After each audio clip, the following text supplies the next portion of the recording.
Hi అండి. ఎన్నో health benefits ఉన్న రాజ్మా మసాలా కర్రీ ఎలా చేసుకుందామో చూద్దాం. ముందుగా రాత్రంతా నానబెట్టుకున్న రాజ్మాని కుక్కర్లో వేసుకొని చెక్క, లవంగం, యాలక్కాయలు వేసుకొని రాజ్మా ములిగేంత వరకు వాటర్ వేసుకొని 5-6 విజిల్ వచ్చే వరకు మెత్తగా ఉడికించుకోవాలి. స్టవ్ మీద ఒక గిన్నె పెట్టుకొని ఆయిల్ వేసుకొని జీలకర్ర, బిర్యానీ ఆకు, onion paste, ginger garlic paste, టమాటా పేస్ట్ వేసుకొని బాగా ఫ్రై చేసుకోవాలి ఆయిల్ పైకి తేలేంత వరకు.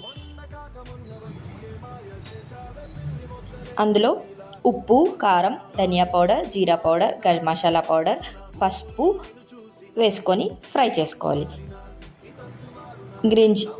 పచ్చిమిర్చి కూడా వేసుకొని కొంచెం వాటర్ వేసుకొని ఆయిల్ పైకి తేలేంత వరకు ఉడికించుకోవాలి. నెక్స్ట్ అందులో ఉడికించుకున్న రాజ్మాతో పాటు ఆ వాటర్ని కూడా వేసుకొని 5 నిమిషాల పాటు ఉడికించుకోవాలి. కొత్తిమీరతో గార్నిష్ చేసుకుంటే tasty rajma curry ready. Please subscribe to my channel. Thank you for watching.